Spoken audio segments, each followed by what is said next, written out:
अस्सलाम वालेकुम, क्या हाल चाल है सबके भाई? बढ़िया। कैसा चल रहा है?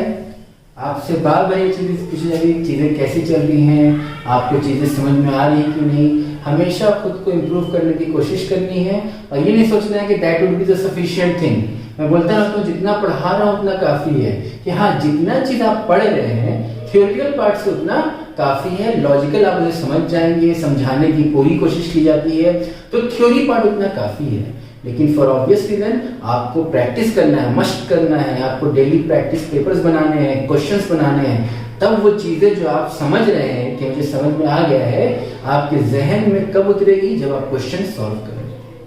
तो प्रैक्टिस का, रिवीजन का बहुत ज़्यादा इंपॉर्टेंस है in any competitive exam. Clear है? तो क्वेश्चन बनाना आप शुरू कीजिए, है ना। और रिवीजन डेली बेसिस पे होना है, कोई कॉम्प्रोमाइज नहीं रिवीजन के साथ, बिल्कुल नहीं, कोई एक्सक्यूज नहीं। एक्सक्यूज लेना चाहिएगा, एक्सक्यूज मिलता जाएगा, एक्सक्यूज नहीं लीजिएगा तो आगे काम कर जाइएगा। बिल्कुल सही बात है। अभी तक का मामला क्लियर चल रहा है। हम लोग ने अभी तक क्या पढ़ा? सर हम लोग ने पढ़ा रिप्रोडक्शन इन ऑर्गेनिज्म। हमने क्या पढ़ा? Sexual reproduction in flowering plant in class 2, है ना। उसमें हमने देखा एसेक्सुअल एंड सेक्सुअल डिफरेंसेस देखे। एसेक्सुअल में क्या है सर? एसेक्सुअल में only one parent required, sexual में दो parent required. What are we? We are uniparental, यानी हमें क्या है? यूनिसेक्सुअल ऑर्गेनिज्म है। फिर हमने देखा सर उसमें अलग अलग मेथड थे। वेजिटेटिव प्रोपगेशन था, एगैमोस्पर्मी था, ठीक है, एपोगैमी, पार्थेनोजेनेसिस, बहुत सारे चीजें थे, डिफरेंट प्रोसेसेस थे। किसके? एसेक्सुअल के। हमने उसे डिटेल में देखा। फिर सेकंड चैप्टर में हमने क्या किया? Sexual reproduction in flowering plant में हमने ध्यान से देखा कि सेक्सुअल रिप्रोडक्शन यानी फ्यूजन ऑफ गैमीट्स हो रहा है, जो एसेक्सुअल में नहीं होता है। तो फ्यूजन ऑफ गैमीट जब होता है तो क्या होता है सर? उस प्रोसेस को हम क्या कहते हैं? फर्टिलाइजेशन कहते हैं, सीन गैमी कहते हैं। क्लियर है? फिर हमने देखा सर डेवलपमेंट कैसे हो रहा है, मेल गैमेट्स का डेवलपमेंट कैसे हो रहा है, फीमेल गैमेट्स का डेवलपमेंट कैसे हो रहा है, एम्ब्रियो, ओव्यूल, सारे स्ट्रक्चर हमने कंपैरेटिवली देखे। वो आपको याद आ रहा है कि एक बार में जबान में वो चीज जहन में आ जानी चाहिए तो मामला मस्त हो जाएगा, औसम हो जाएगा, एक नंबर हो जाएगा। क्लियर है? अब हमें क्या पढ़ना था? Third chapter which is human reproduction. Clear है? ओके।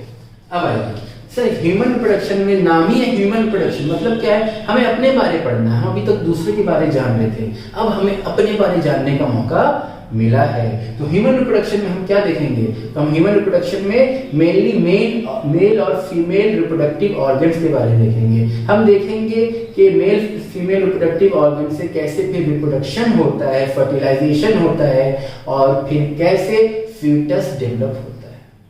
इस चैप्टर के 3 प्रोसेस है ना, pre fertilization event, fertilization and post fertilization event. Pre fertilization event में ऑब्वियसली हमें गैमेट्स के बारे में देखना होगा कि गैमेट्स फॉर्मेशन कैसे होता है, और जब गैमेट्स फॉर्म होगा, मेल गैमेट्स को हम क्या कहते हैं? स्पर्मेटोजेनेसिस कहते हैं, अगर मेल गैमेट का फॉर्मेशन हो, या इन जनरल स्पर्म कहते हैं। फीमेल को क्या कहते हैं? ओवा कहते हैं। फॉर्मेशन को क्या कहते हैं? oogenesis कहते हैं, ओवा या ओवम, ठीक है, सिंगुलर प्लूरल। क्लियर है? तो वो प्री फर्टिलाइजेशन इवेंट हो गया। और उससे पहले भी हमें क्या देखना है कि सर मेल रिप्रोडक्टिव ऑर्गन होता क्या है, फीमेल रिप्रोडक्टिव ऑर्गन होता क्या है, ठीक है। फिर जब 2 मेल और फीमेल गैमेट्स मिलेंगे उसी को हम क्या बोलेंगे? फर्टिलाइजेशन इवेंट बोलेंगे। तो during what happens during fertilization, वो भी देखना है। एंड आफ्टर फर्टिलाइजेशन यानी प्रेगनेंसी का इवेंट, पोस्ट फर्टिलाइजेशन इवेंट, वो भी देखना है। फिर उसके बाद जो उसके बाकी छोटे मोटे चीज होंगे वो चीज देखना है इस चैप्टर में, ठीक है। तो सबसे पहले हम क्या देखेंगे? Male reproductive system, human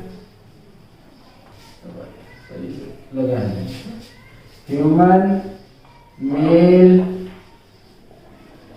reproductive system, ये देखना है हमें, ठीक है। क्योंकि वीडियो पॉज हो जाता है भाई, ये भी अलग लगता है। आइए, तो ह्यूमन मेल रिप्रोडक्टिव सिस्टम, ठीक। इसमें हम सबसे पहले मेल का नाम है तो अब मेल देखेंगे। रिप्रोडक्टिव सिस्टम में 2 तरह के सेक्स ऑर्गन्स होते हैं। कितने तरह के? 2 तरह के, primary sex organ and secondary sex organ. Primary जहां भी टर्म लग जाए मतलब क्या है? सबसे खास है, सबसे इंपॉर्टेंट है। तो प्राइमरी सेक्स ऑर्गन का मतलब क्या होगा? प्राइमरी सेक्स ऑर्गन, मतलब टू प्रोड्यूस मेल। अब मेल रिप्रोडक्टिव सिस्टम है तो मेल ही प्रोड्यूस करेगा, क्या मेल गैमेट्स प्रोड्यूस करेगा, एंड मेल सेक्स हार्मोन्स। तो प्राइमरी सेक्स ऑर्गन हम किसे कहेंगे सर? वो सेक्स ऑर्गन जो डायरेक्टली मेल गैमीट और मेल सेक्स हार्मोन को प्रोड्यूस कर रहा होगा डायरेक्टली, जैसे टेस्टिस। टेस्टिस हमेशा क्या होता है? पेड़ में होता है, पेड़। टेस्टिस किस में होंगे? पेड़ में होंगे। टेस्टिस क्या है? Primary sex organ. मतलब सर क्या कर रहा होगा? ये male gamete and sex hormone को डायरेक्टली प्रोड्यूस कर रहा होगा। अब सेकंड चीज आती है सेकेंडरी सेक्स ऑर्गन। ऑब्वियसली जब आप प्राइमरी कह रहे हैं तो कुछ सेकेंडरी भी होगा, डजंट नेसेसरी नहीं है कि टर्शियरी होगा, बट प्राइमरी आपने लिखा है तो सेकेंडरी तो पक्की बात है, वरना प्राइमरी लिखते ही क्यों? डायरेक्ट सेक्स ऑर्गन लिख देते हैं। लॉजिक है? गुड। तो सेकेंडरी सेक्स ऑर्गन का काम क्या होगा? जैसे मैंने एग्जांपल पहले भी दिया है किसका? मोबाइल का, है ना। अब मोबाइल है, गैजेट है आपके पास। अब मोबाइल में क्या करते हैं? बैक कवर लगाते हैं, हेडफोन रहता है आपके, इसमें टेम्पर्ड ग्लास रहता है। वो सारे क्या है? सेकेंडरी ऑर्गन है। वो सारे क्या है? एसेसरी ऑर्गन है। इसीलिए आप कभी खरीदारी करते हो उसे एसेसरीज बोलते हैं, जो बाहर से कवर करे आपके प्राइमरी बॉडी को हेल्प करने के लिए। यानी अगर बैक कवर नहीं, कैसा नहीं, मोबाइल नहीं चलेगा। कैसा है? क्या नहीं है ना। लेकिन बैक कवर है तो क्या है? चांसेस है कि अगर फॉल डाउन हो जाए, मोबाइल गिर जाए तो उसमें या फिर स्क्रैच से बच जाए, टूटने से बच जाए, टेम्पर ग्लास से बच जाए। तो जो हेल्प कर रहा है प्राइमरी को उसे हम सेकेंडरी एंड एसेसरी बोलते हैं। तो इसीलिए सेकेंडरी सेक्स ऑर्गन क्या होंगे? Secondary sex organ. और ये बात किसकी हो रही है? मेल की बात हो रही है, अभी फीमेल की बात नहीं हो रही है। Secondary sex organ to help primary sex organ. जैसे अब प्राइमरी तो हमेशा एक ही होता है ना भाई, सेकेंडरी एक ही क्या होगा? बहुत सारे होते हैं, जैसे seminal vesicles, seminiferous tubules, Cowper's gland भी लिख लीजिए। इन सबको हमें डिटेल में भी देखना है, अभी हम सिर्फ नाम देख रहे हैं। प्रोस्टेट ग्लैंड, ऐसे करते कुछ और, है ना। तो ये चीज सारे क्या हो गए? प्राइमरी और सेकेंडरी सेक्स ऑर्गन के एग्जांपल्स हो गए। और हमने जाना कि प्राइमरी सेक्स ऑर्गन और सेकेंडरी सेक्स ऑर्गन किसे कहते हैं। इसी तरह टर्म सुनने मिलेगा डक्ट। इंग्लिश में टर्म होता है डक्ट, DUCT, डक्ट। डक्ट क्या होता है? तो सर डक्ट जो भी किसी चीज का पैसेज अलाउ करे, जहां से कोई चीज का पैसेज हो, उसे हम क्या कहते हैं? डक्ट कहते हैं। वाटर चैनल पास कर रहा है, जिसके थ्रू पास कर रहा है, उसे क्या कहेंगे? डक्ट कहेंगे, है ना। आपने टर्म सुना होगा, देखा होगा, जाना होगा, समझ भी गए। क्लियर है? इसी तरह ह्यूमन में मेल रिप्रोडक्टिव सिस्टम में भी दो तरह डक्ट होते हैं। कैसे? Vasa deferens and urinogenital duct. या तो नाम ही है यूरिनोजेनिटल डक्ट। अगेन बायो में टर्मिनोलॉजी, यूरिनोजेनिटल डक्ट। यूरिन के पैसेज के लिए जो डक्ट होगा वो यूरिनोजेनिटल डक्ट होगा। And in human there is one thing के रिप्रोडक्टिव सिस्टम एंड आपका स्क्रीटरी सिस्टम वही पैसेज, यानी यूरिन एंड सीमेन एक ही पैसेज से, एक ही डक्ट से जा रहा है, दैट इज यूरिनोजेनिटल डक्ट। और वासा डिफरेंस, डिफरेंस मतलब आपको एक टर्म मिलेगा, डिफरेंस एंड डिफरेंस। डिफरेंशिया, इफेरेंशिया। डिफरेंस नीचे जो जाए, नीचे लेके जाए डिफरेंस, ऊपर लेके जाए डिफरेंस। ये टर्म हमें आगे ह्यूमन फिजियो में मिलेगा, डिफरेंशिया एंड डिफरेंशिया। तो हम अगर लॉजिकल समझ जाए, टर्मिनोलॉजी समझ जाए, तो आप जान रहे हैं, आपने अंदर लेक्चर देख के आप समझ गए हैं कि अंडरस्टैंडिंग हो तो बायो भी आसान है। और जो हम आसान इस तरह से कहते हैं उस तरह से भी आसान नहीं है, इसे भी समझना पड़ता है। रट्टा वाला सब्जेक्ट बायो नहीं है। पक्की बात? लिख लीजिए।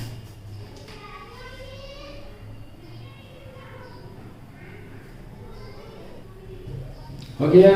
चलिए, जब ये हो गया तो हम क्या करेंगे? अब पहले प्राइमरी सेक्स ऑर्गन को इन डिटेल देखेंगे, ठीक है।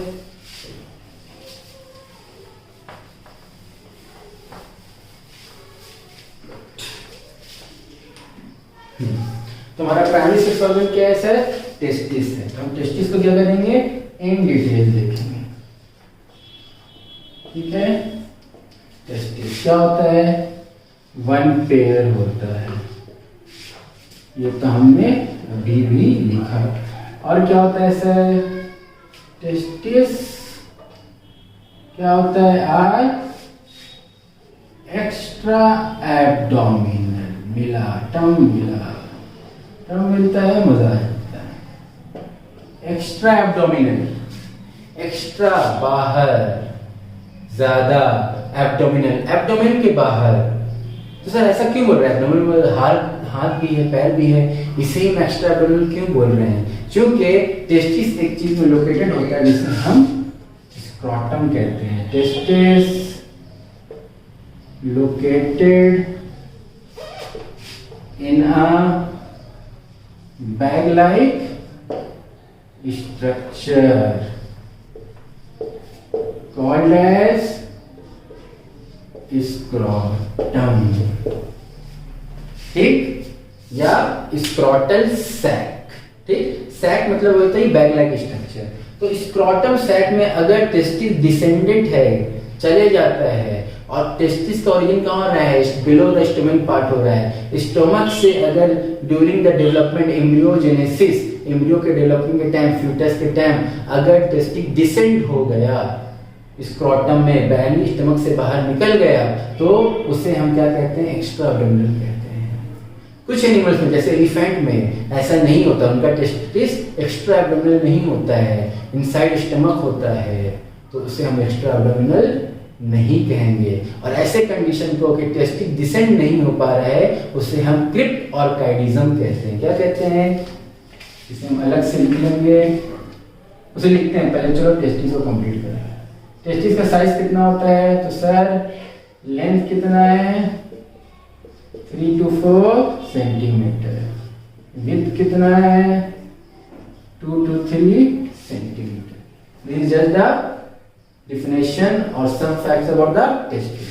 अब जिसकी हम बात कर रहे थे, if testis, सिंगुलर और प्लूरल का डिफरेंस है भाई यहाँ ES और IS में। if testis is failed to descend into scrotum or scrotal sac, same ही बात है। scrotal sac is called as crypt और काइडिज्म। क्या कहते हैं इसे? क्रिप्ट और काइडिज्म कहते हैं। Very important thing, note down.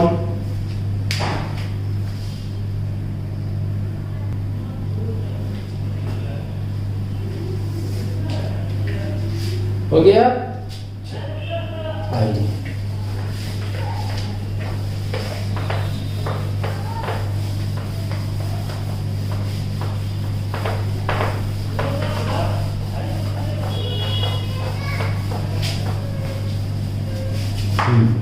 अब जब ये हो गया, अब हम क्या करेंगे? हमने ये जनरल देख लिया टेस्टिस के बारे। अब हम इसके स्ट्रक्चर को देख के इसे फुल्ली अंडरस्टैंड करेंगे। आइए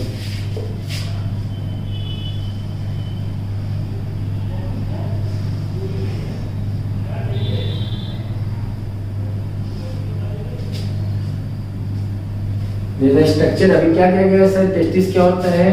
पेयर्ड स्ट्रक्चर होता है, पेयर होता है टेस्टिस का। One testis and second one testis.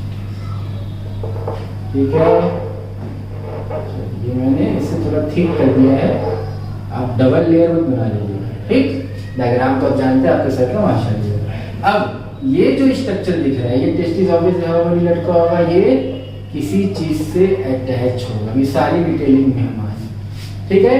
सबसे ऊपर से शुरू करते हैं। ये जो स्ट्रक्चर दिख रहा है इसे हम कहते हैं इंग्यूइनल कैनाल। क्या कहते हैं? इंग्यूइनल कैनाल। कैनाल क्या है? पैसेज है। अभी अबव है, इसके अबव क्या होगा? स्टोमक का पार्ट होगा। तो एब्डोमेन कैविटी को कनेक्ट कौन कर रहा है? इंग्यूइनल कैनाल कर रहा है। कनेक्ट द एब्डोमिनल कैविटी, चूंकि सर ये अबव है, इसके नीचे टेस्टिस है, इसके ऊपर क्या है, एब्डोमेन सरफेस है। क्लियर है? ठीक है। अब ये जो बैग लाइक स्ट्रक्चर दिख रहा है, इसी को हम क्या बोलते हैं, इसी को स्क्रोटम या स्क्रोटल सैक बोलते हैं। अब अगेन हमने फंगस पढ़ा था, हमने फंगस में क्या पढ़ा है, सेप्टा होता है। क्लियर है? उसी तरह यहाँ भी क्या है, ये पार्टीशन दिख रहा है हल्का सा, इसे हम क्या कहेंगे, सेप्टा। कहाँ पे है ये सेप्टा, स्क्रोटम पे है, इसीलिए क्या कहेंगे, स्क्रोटम सेप्टा या डायरेक्ट सेप्टा हो गई। क्लियर है? बात समझ में आई? ठीक है। अब सर आपको दिख रहा होगा एक स्ट्रक्चर यहाँ पे अबव दिख रहा है, गलती से नहीं बना हुआ ना, मेरा डायग्राम बेकार है, इतना भी खराब नहीं है। दिस वाज पर्पसली मेड कि सर ये थोड़ा अबव है, ये थोड़ा बिलो है। ठीक है? और ये टेस्टिस जो है, two testis, the pair of testis is connected by something, ये कनेक्टेड है ना, ताकि क्या करे, फिक्स करके रखे, टेस्टिस को क्या करके रखे, फिक्स करके रखे। और जो फिक्स करके रखता है उसे कहते हैं ग्यूबर्नाक्यूलम। क्या कहते हैं, ग्यूबर्नाक्यूलम। क्या करता है, it fixes the testis. Fine, obviously आपका क्या है, टेस्टिस है, ये ग्यूबर्नाक्यूलम हो गया। अब इनमें क्या होता है, कैविटी होती है, कैविटी प्रेजेंट होती है और कुछ फ्लूइड होता है। ठीक? क्लियर है? जो कैविटी होती है उसे हम कहते हैं, अब कैविटी कहाँ आ गया, स्क्रोटल सैक में, स्क्रोटम में कैविटी है, कैविटी को हम क्या कहते हैं, सीलोम कहते हैं। क्या कहते हैं, सीलोम कहते हैं। इसे क्या बोल देंगे, स्क्रोटल सीलोम कह देंगे, यानी स्क्रोटल सैक हैज कैविटी। ठीक है? अब देखो यहाँ पे मैंने जान उसका अपने आगे लिखा है, स्क्रोटल सीलोम लिखाया, क्योंकि स्क्रोटल में है। अब जब हम गलती करते हैं ना तो हम सही करते हैं। कैसे सर, स्क्रोटल सीलोम इसे नहीं कहते। The scrotal sac has cavity called as vaginal coelom. क्या कहते हैं, वेजाइनल सीलोम कहते हैं, ये चीज नहीं कहते हैं। ठीक?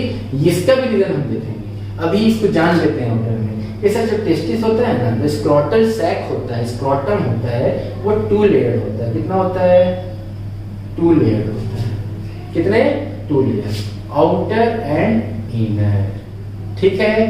तो सर जो आउटर होगा ना, जो आउटर होगा, जो हम देखेंगे टेस्टिस बना के, तो आउटर लेयर जो होगा उसको बोलते हैं वेजिनैलिस, टूनिका वेजिनैलिस। और जो इनर लेयर होता है उसे हम कहते हैं टूनिका एल्बुजिनिया, वो हम नाम देखेंगे। उसी से क्या आया, वेजाइनल सीलोम, यानी वो कैविटी जो वेजाइनल एरिया के अंदर है, यानी स्क्रोटल सैक के अंदर है, उसे हम क्या कह रहे हैं, वेजाइनल सीलोम कह रहे हैं। अब याद रहेगा ना, अब नहीं भूलेंगे ना, पक्की बात। अब आइए, इस वेजाइनल सीलोम में हमें दिख रहा है कुछ फ्लूइड लाइक स्ट्रक्चर है, टिश्यू है जिसमें फ्लूइड है। That fluid is called as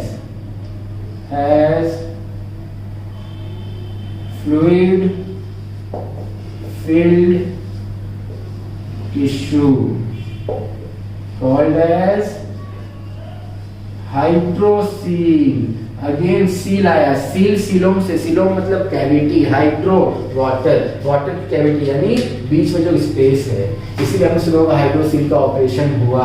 मतलब क्या है, जब फ्लूइड कम हो जाए, टेस्टिस का फ्लूइड कम हो जाए, स्क्रोटल सैक में फ्लूइड कम हो जाए, तो फिर क्या होता है, उसका ऑपरेशन। क्लियर है? ठीक है? अब आते हैं कम पॉइंट, जो पहले क्वेश्चन आपसे पूछा गया, सर ये अबव है, एक बिलो है। कोई भी अबव बिलो हो सकता है, ऐसे सही नहीं है कि ये साइड वाला ही अबव हो, एक साइड वाला बिलो हो। कोई भी अबव बिलो हो सकता है, पर एक हल्का अबव होगा, एक हल्का बिलो होगा। क्यों ऐसा होगा सर? क्योंकि बिकॉज टेस्टिस क्या हार्ड स्ट्रक्चर है। ठीक? अगर ये दोनों सेम सरफेस पे होंगे तो ऑब्वियस सी बात है, क्या होगा, स्क्वीज होने के चांसेस। क्या होने के चांसेस हैं, स्क्वीज होने के। लेकिन दोनों क्या होंगे, छोटे बड़े होंगे, तो क्या होंगे, निकल जाएंगे। साइज कम होगा तो एक दूसरे पे अटकेंगे नहीं, स्क्वीज नहीं होंगे, ये क्रिस क्रॉस कर जाएंगे। तो क्या होगा, ऐसे रहेंगे तो क्रॉस कर सकते हैं तो स्क्वीज नहीं होगा, ऐसे रहेंगे तो फिर स्क्वीज होगा। सही बात है, ये भी क्वेश्चन आता है। तो दिस इज ऑल्सो इम्पोर्टेंट। तो अब बिलो की हम ये भी समझ में आया हमें। ठीक, अब जो स्क्रोटल सैक है, स्क्रोटम है जिसके अंदर टेस्टिस है, मतलब क्या है, स्क्रोटम क्या कर रहा होगा, प्रोटेक्शन दे रहा होगा। अब जानते हैं आउटर लेयर का काम क्या है, हमने एंजियोस्पर्म में पढ़ा है कि सर स्क्रोटम या आउटर लेयर क्या करता है, प्रोटेक्शन देता है। तो जो टेम्परेचर होता है स्क्रोटम का, वो बॉडी टेम्परेचर से 2 या 2.5 डिग्री सेंटीग्रेड कम होता है। क्या होता है, कहाँ लिखूं, यहाँ लिख देता हूँ, ये आसान होगा। टेम्परेचर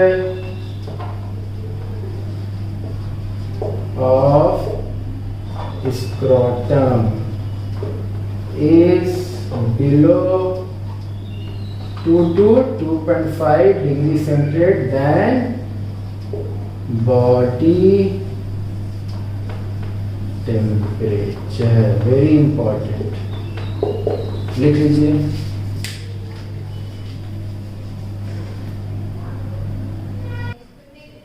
हो गया। चलिए अब हम क्या देखेंगे, डायग्रामेटिक रिप्रेजेंटेशन देखेंगे। जितने नाम हमने देखे थे, प्राइमरी सेक्स ऑर्गन के साथ साथ secondary and accessory sex organ, ducts के, एसेसरी डक्ट्स के, है ना, सेकेंडरी ग्लैंड्स के। आइए हम सबको देखते हैं। तो अगर हम स्ट्रक्चर को देखें तो ये ऑब्वियसली हमें दिख रहा है, सर ये क्या है, ये तो हमारा टेस्टिस है। क्लियर है, आसानी दिख रहा है। यहाँ पे आपको एक स्ट्रक्चर दिखाया गया है, ये टीएस दिखाया गया, ट्रांसफर सेक्शन दिखाया गया, दूसरे को नॉर्मल रखा गया। ये जो कनेक्टेड है कॉइल्ड स्ट्रक्चर, इससे हम क्या कहते हैं, टेस्टिकुलर लॉब्यूल्स कहते हैं। ठीक है, अब ये स्ट्रक्चर नीचे से आ रहा है, ये डबल लाइक ऐसे स्ट्रक्चर है। ठीक है, इसे हम क्या कह रहे हैं, वासा डिफरेंस या वासा डिफरेंशिया। वास डिफरेंशिया एक ही बात है। ठीक है, नीचे आ रहा है स्ट्रक्चर, मैंने कहा था नीचे आएगा डिफरेंस होगा। अब इसमें आपको 3 दिख रहे हैं कॉइल्ड स्ट्रक्चर। सबसे lower part is rete testis, these are accessory ducts, rete testis. ठीक है, जो सबसे ऊपर होगा, कहाँ बनाया जाए, एक मिनट, ठीक है, कहाँ फंस गए भाई, चलो सॉरी। अब देखिए क्या होगा, टेस्टिकुलर रेटे टेस्टिस, इसको मैं ठीक है सर है। द सेकंड वन इज वासा इफेरेंशिया। क्या हो जाएगा, वासा इफेरेंशिया या वास इफेरेंशिया एक ही बात है। And the upper most is epididymis. Clear है, 3 नाम आ गए और ये तीनों क्या हैं, सर डक्ट हैं, एसेसरी डक्ट्स हैं। पैसेज कर रहे हैं ना, देखो अब यहाँ से गया, सिलिंग गया, किसके पास गया, एपिडाइमिस, तो कहाँ गया, रेटे टेस्टिस, सॉरी आपके वासा इफेरेंशिया, फिर रेटे टेस्टिस, उसके बाद कहाँ जाएगा, टेस्टिस के अंदर चला जाएगा।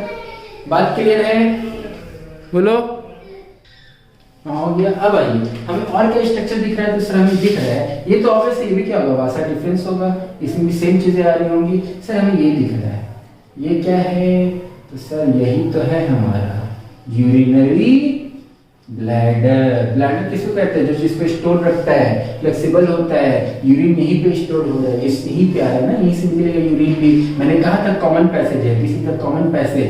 इस कॉमन पैसेज को हम क्या कहते हैं, इसी को हम कहते हैं यूरिनो जेनाइटर डक्ट। क्या कहते हैं, यूरिनो जेनाइटर डक्ट। अब हमने 3 ग्लैंड के नाम देखे थे, Cowper's gland, prostate gland and bulbourethral gland. Sorry, दोनों एक ही बात होगी, सेमाइनल वेसिकल है ना।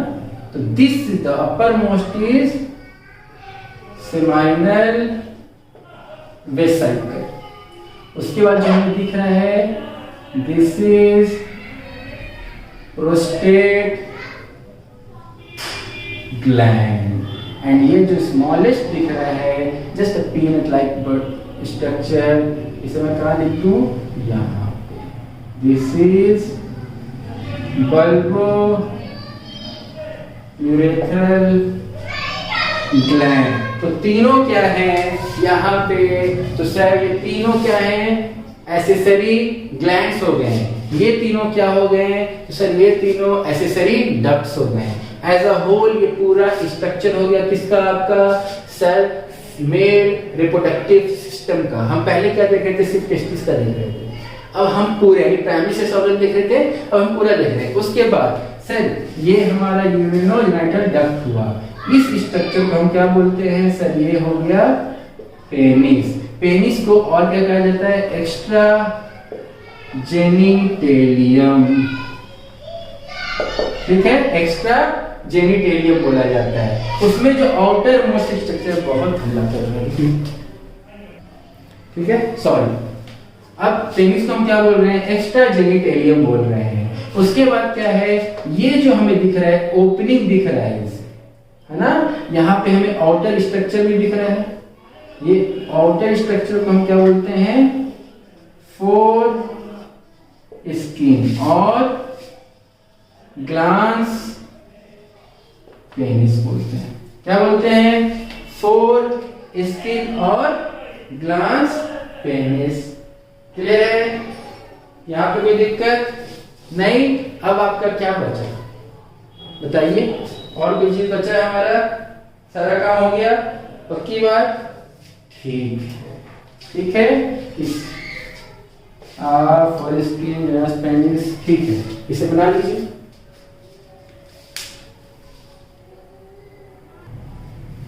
क्लियर है, ठीक। अब अगर इसे हमें इसका ओरिएंटेशन पूछे, सर पैसेज क्या है, टेस्टिस से कैसे सीमेंट निकल के जा रहा है, इस ऑर्डर में देखें, टेस्टिस से अगर हम पूरा देखें ऑर्डर, या फिर यहां से देखें तो किस तरह से होगा। अरे ये यूरेथ्रा है, यूरेथ्रा, ठीक है। अब आइए इसको चेंज करिए, दिस इज यूरेथ्रा ना, पैसेज, ठीक है।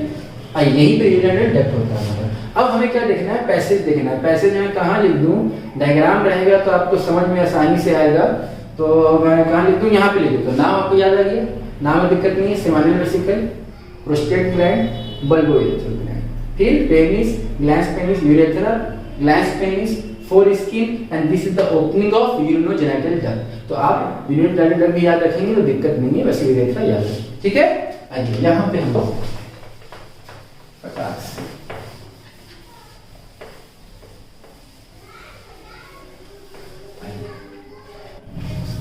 ठीक है, हो गया।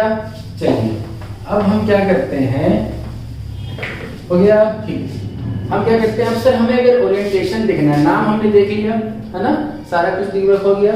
इसे यूरेथ्रा भी कहते हैं, यूरेथ्रा कहते हैं, यूरिनोजेनिटल डक्ट क्या है, इसका पैसेज हुआ, और ये जो स्ट्रक्चर हुआ इसे हम क्या बोल देंगे, यूरेथ्रा बोल देंगे, कंफ्यूजन से बचने के लिए, अदरवाइज कोई टेंशन नहीं, ठीक है। चलिए अब आइए, सर हम क्या करते हैं, अगर हमें पैसेज देखना हो, पैसेज कैसे है, तो सर सबसे पहले क्या है, अगर हम इस तरफ से ओरिएंटेशन देखें, सर सबसे पहले क्या है, टेस्टिस।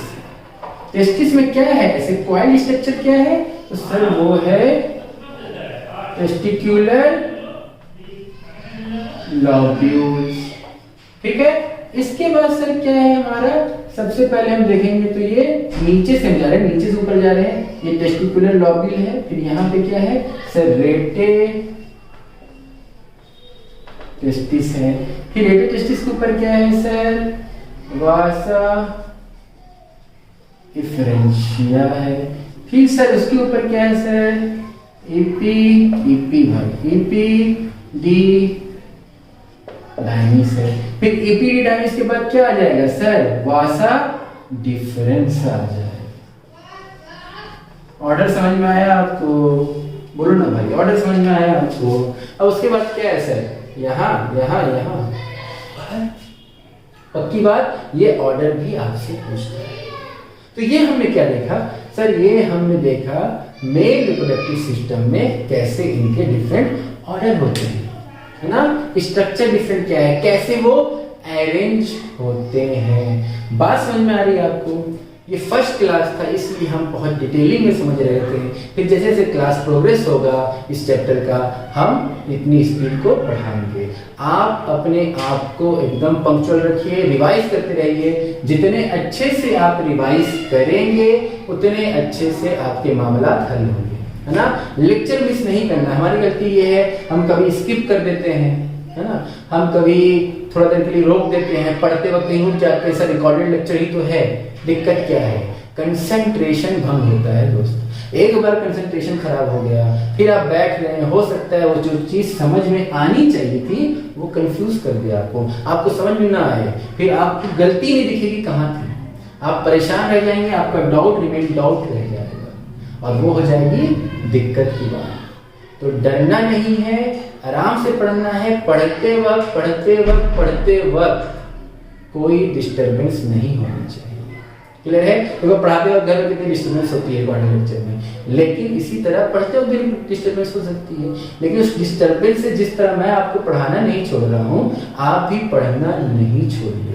आप जब पढ़ रहे हैं तो आप कह सकते हैं भाई मुझे अभी कोई काम नहीं दीजिए, ये मेरे पढ़ाई का शेड्यूल है, मैं इस टाइम पढ़ूंगा, मैं इस टाइम पढ़ूंगी, मैं इस टाइम ये काम करूंगी, तो उससे आसानी होगी। आप खुद देखते हैं कि आप कंटिन्यूटी से जो चीज पढ़ते हैं तो चीजें समझ में आती हैं, फिर पढ़ने का मन करता है। फिर अचानक से अगर आप उठ जाते हैं तो क्या होता है, फिर आगे बैठते हैं, बोलते हैं यार मैं कहाँ से पढ़ रहा था, मैं किधर देख रहा था, कंफ्यूजन। इस कंफ्यूजन से बचना है, टाइम का प्रॉपर यूटिलाइजेशन करना है। होगी बात? सही है। और बाकी टेंशन नहीं लेना है, ये सारी चीजें जो इंपॉर्टेंट है ये अच्छे से समझनी चाहिए आपको। अभी तक सब कुछ समझ में आ रहा है ना, आगे भी आएगा। बोलो इंशाल्लाह। सही बात है, पक्की बात है, तो सब क्लियर होगा, हम अच्छे से देखेंगे और हम ही करेंगे रिजल्ट ये। ठीक है?